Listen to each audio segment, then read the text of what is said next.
Nous sommes en début de matinée au village de Ndiarem-Wallo. Le soleil et la chaleur sont déjà bien présents dans les petites ruelles du village. C'est toujours au même endroit que Rar et Aram ont pour habitude de venir acheter leurs produits pour préparer les repas de la journée. Le marché quotidien est tenu par des femmes habitant le village et propose à la vente les ingrédients nécessaires aux plats traditionnels. Légumes, poissons frais, poissons séchés, épices. Tout en négociant le prix de ses achats avec Ndiku la vendeuse, Aram se sert et choisit l'ensemble des ingrédients nécessaires à la préparation de la thieboudienne qu'elle a prévu de préparer ce midi.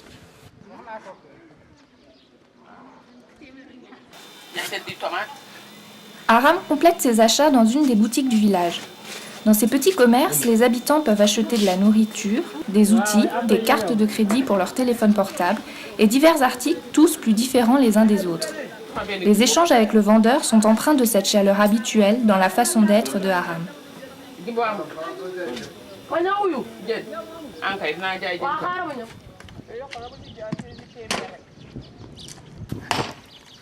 La préparation des repas commence toujours par la recherche du bois nécessaire à la cuisson. C'est aux femmes ou aux enfants qu'il revient de s'acquitter de cette tâche parfois bien pénible. Rar l'achète aux hommes qui récupèrent le bois flotté au bord du fleuve et découpe son petit bois à même l'arbre situé au milieu de la cour de sa maison.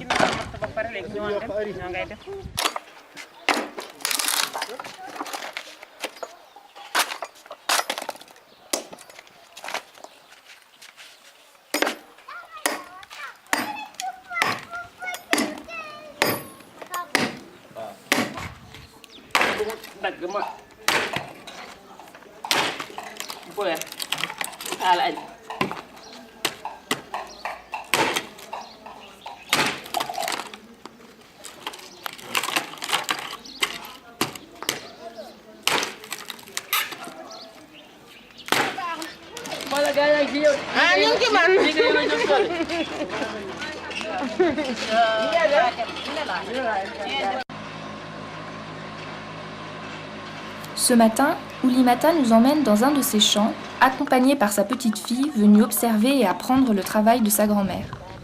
En grandissant, la fillette pourra aider Oulimata, puis reprendre plus tard les champs de la famille et le daba de sa grand-mère, l'outil traditionnel du paysan. Oulimata possède 2 champs séparés par la route traversant le village. Le deuxième champ est situé au bord du fleuve. Oulimata cultive seule ses terres, son fils partant à la pêche chaque jour et ses filles s'occupant des tâches ménagères.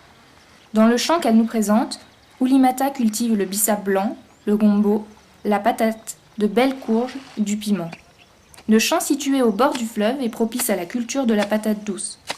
En effet, l'eau du fleuve a imbibé la terre pendant la saison des pluies, l'hivernage, et l'irrigation du champ n'est pas nécessaire.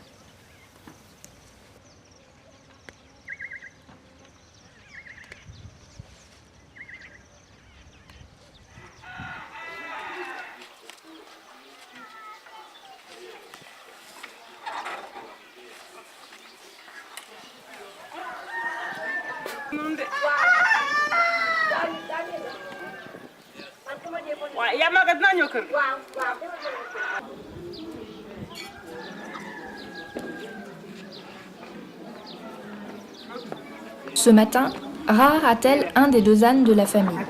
Elle traverse le village afin d'aller chercher des bidons d'essence pour faire fonctionner la motopompe de son groupement féminin, nécessaire à alimenter le canal d'irrigation.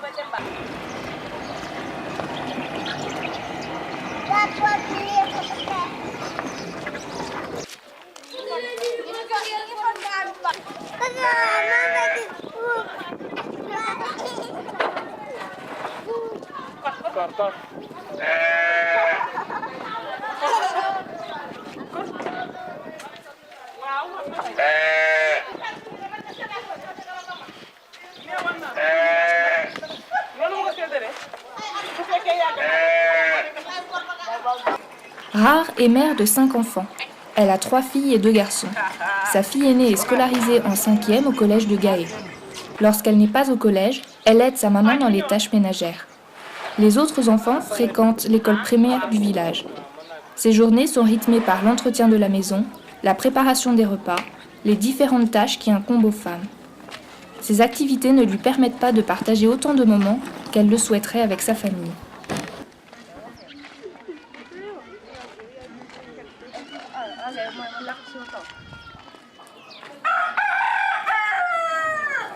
Avant notre arrivée, Aram est allé chercher l'eau au puits pour la journée. Cette eau est précieusement stockée dans des bidons jaunes au fond de la cour de la maison. Une partie sera utilisée lors de la préparation du repas et de la vaisselle.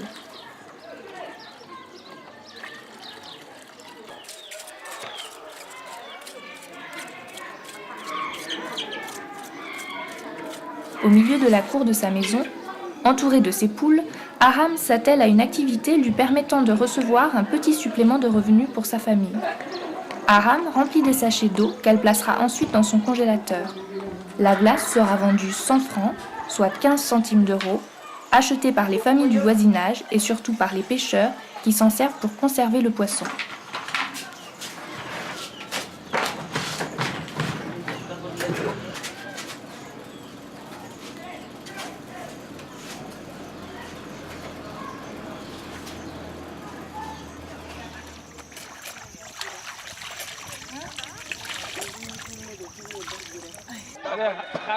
Un travail au champ terminé, Oulimata rejoint son fils au bord du fleuve. Elle est fière de nous montrer sa nombreuse famille.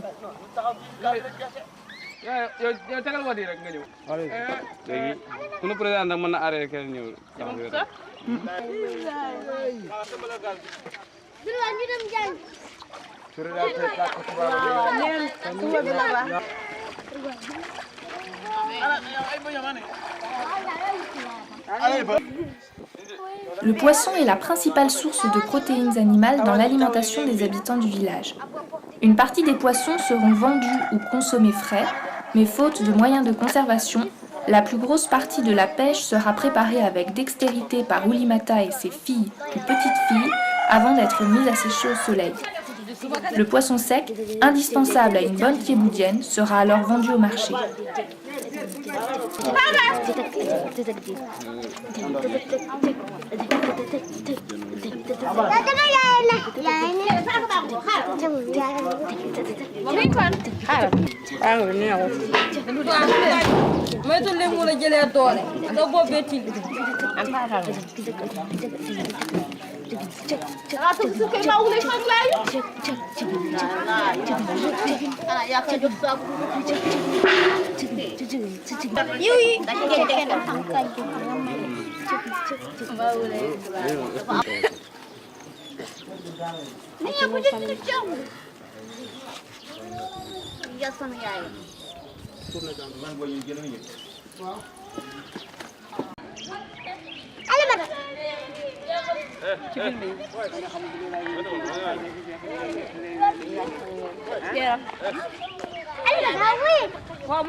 La pêche n'est pas toujours aussi abondante. Et pourtant, quand on a une famille si nombreuse et une place au marché, il faut tout de même vendre quelque chose.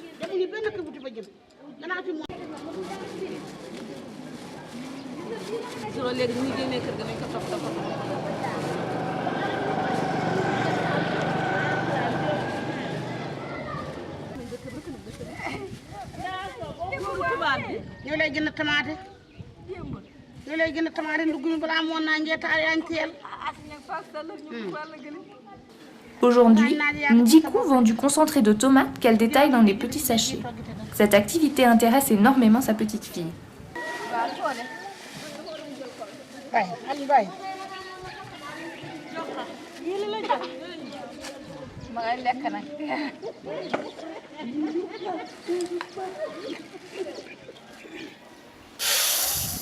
De retour chez elle, Rar commence à préparer le repas composé de riz ou poisson.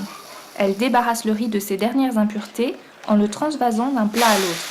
Pour cela, Rar a choisi un endroit bien ventilé dans sa cour.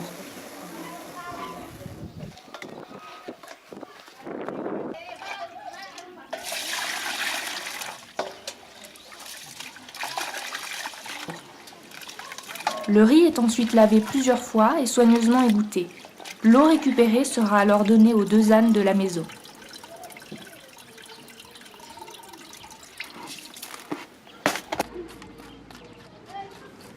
Le poisson est lavé, écaillé et frotté avec du gros sel pour attendrir la peau. Aujourd'hui, Rare est aidé par une nièce de passage à la maison.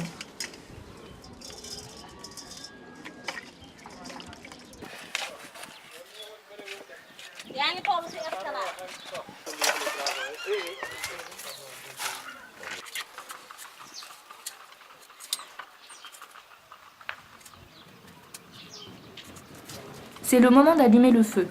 Quelques fétus de paille pour démarrer, puis le petit bois et des morceaux de plus en plus gros pour obtenir la chaleur désirée.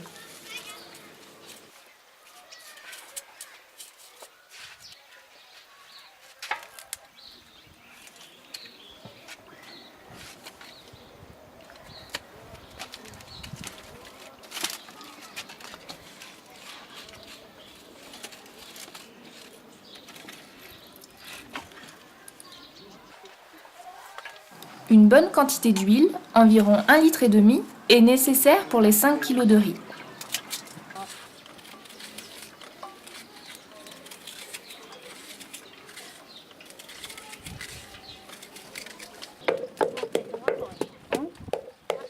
Les épices et les oignons sont soigneusement pilés dans le mortier. La pâte obtenue farcira le poisson et assaisonnera le riz.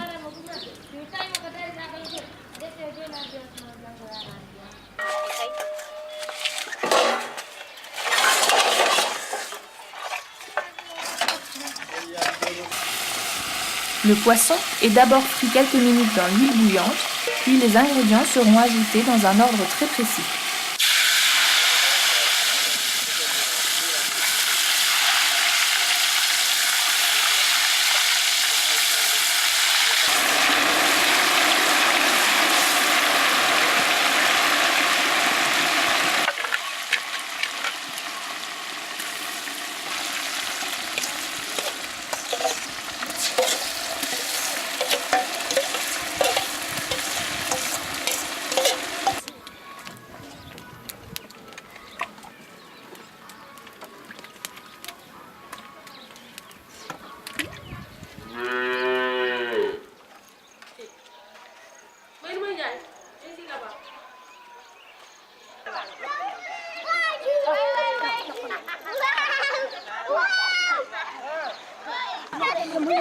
Le fleuve Sénégal, long de 1790 km, prend sa source en Guinée.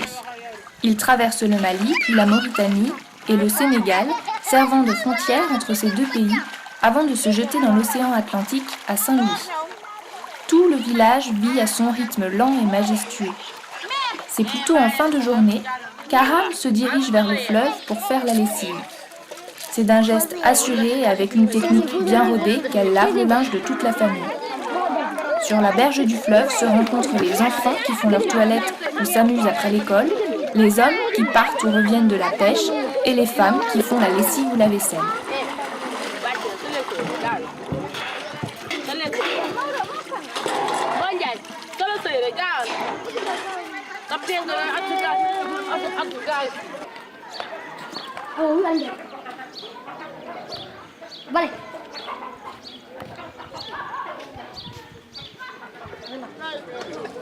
Borol est un gros village qui se situe à quelques kilomètres de Ndiarème. Un grand marché hebdomadaire très réputé s'y tient chaque lundi. Les habitants des villes et villages proches ou plus éloignés en profitent pour venir chercher des produits un peu plus rares, non disponibles chez eux, mais aussi pour vendre leur production.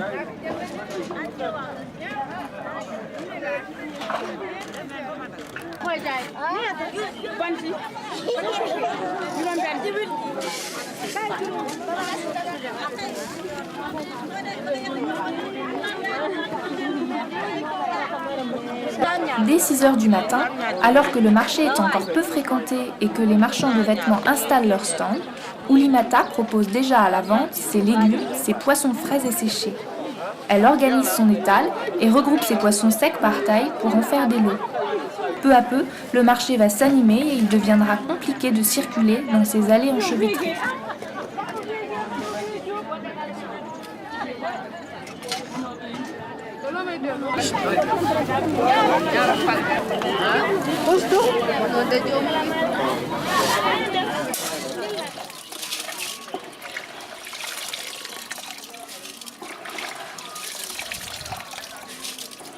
Le riz, bien propre, va être placé dans une passoire, le indé, pour être cuit à la vapeur.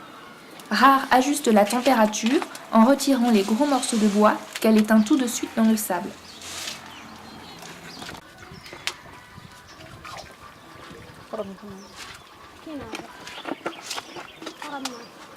Tous les ingrédients sont maintenant dans la marmite.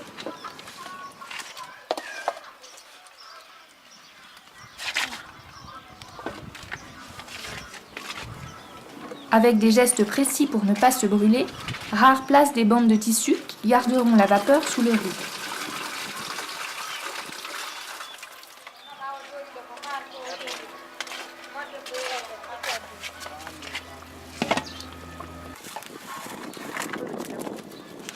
À la fin de la cuisson, Rar récupère des braises dont elle remplit son fer à repasser.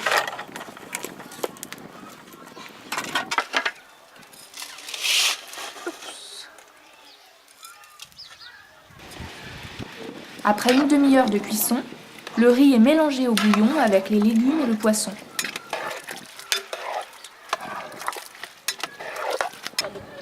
Puis vient enfin le moment de la répartition dans les différents bols. Rar en prépare un plus important qu'elle attachera solidement sur la charrette à âne. Elle l'apportera aux hommes de la maison qui s'occupent de la récolte de riz depuis les premières heures du jour. C'est aux environs de 14 heures que tout le monde se réunit autour du bol pour prendre le repas de la mi-journée. C'est la fille de Fatou qui a préparé le riz au poisson. Cette mère de famille, mais aussi grand-mère, s'entoure chaque jour de ses fils et de ses proches pour partager le repas. Si les hommes ont pour habitude de manger avec une cuillère, les femmes mangent avec la main. De grandes discussions s'installent autour du bol. Les uns et les autres s'écoutent, se répondent. Le respect et le calme se fondent dans cette ambiance de famille.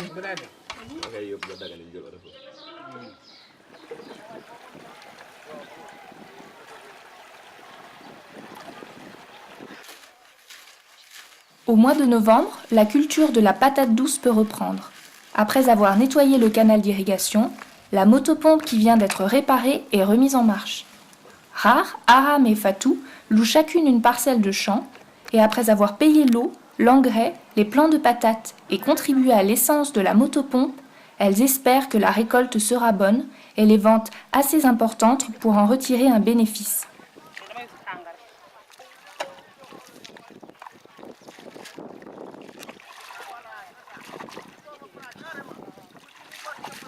À cette période de l'année, il fait plus de 40 degrés. Il leur faudra 3 jours entiers de travail pour mettre en terre tous les plants avant qu'ils ne s'abîment. Les foins surtout sont intéressants et seront vendus comme fourrage pour les animaux domestiques. Chevaux, ânes, moutons, chèvres, sans compter les quelques bovins élevés pour leur viande.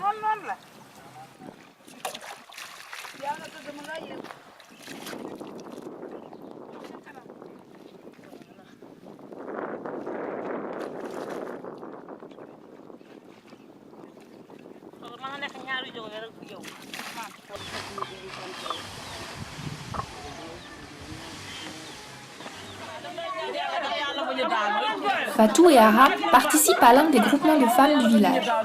Ce groupement porte le nom de Nidiaï en l'honneur de l'affection qu'elles portent à leur mari. Elles se réunissent chaque jeudi en fin d'après-midi, une fois leur travail et les tâches ménagères terminées. Lors de ces rencontres, elles font le point sur leur budget et sur les actions menées et à venir. En effet, les femmes de ce groupement cotisent chaque semaine afin de soutenir leurs membres lors de la préparation d'événements particuliers, mariage, baptême, mais elles financent également des projets visant au développement du village. C'est le groupement Nidiaï, par exemple, qui porte depuis 2009 le projet de garderie communautaire pour la petite enfance, devenue aujourd'hui la première école maternelle communautaire de la région en milieu rural.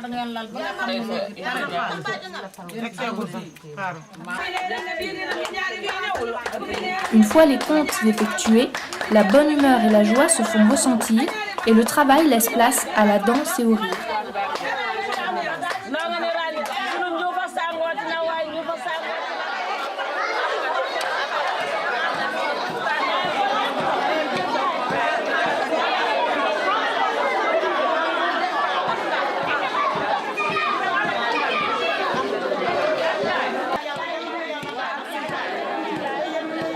Une famille de Ndiarème prépare une grande fête en l'honneur de la naissance de leur premier enfant. La veille du baptême, de nombreuses femmes se rassemblent pour préparer le repas. Elles confectionnent du lard, un mélange d'eau et de farine de mil, dans une ambiance conviviale et festive. Il sera cuit le lendemain, en même temps que la viande, et servi recouvert de lait sucré. Les cousines de la jeune maman dansent en son honneur. Demain, son fils aura 7 jours. De nombreux habitants du village, ainsi que les membres de la famille venus de tout le Sénégal, se réuniront. Les cheveux du bébé seront coupés et un nom lui sera donné.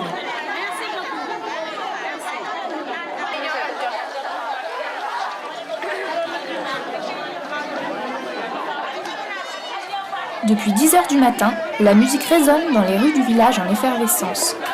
Les femmes ont revêtu leurs plus belles robes et se sont dirigées fièrement vers la maison de la famille du nouveau-né. Plus de 100 femmes sont rassemblées dans la cour de la maison. Les hommes, eux, discutent à l'ombre dans la rue, tandis que les jeunes fêtent l'arrivée de l'enfant sur une place du village.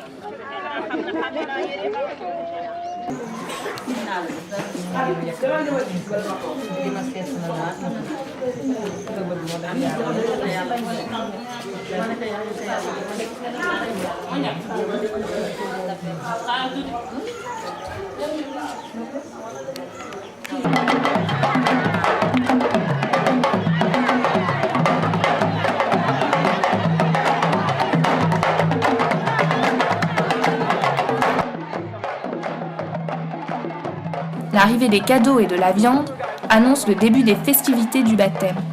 Les bêtes ont été abattues face à la Mecque comme le veut la tradition musulmane. La fête peut commencer. Place aux cadeaux, aux griots, aux djembés et aux tam-tam et à la danse. Les couleurs sont magnifiques et une joie incroyable se dégage. En France, le baptême est une fête de famille. Ici, c'est l'ensemble du village qui, dans la joie, accueille l'enfant.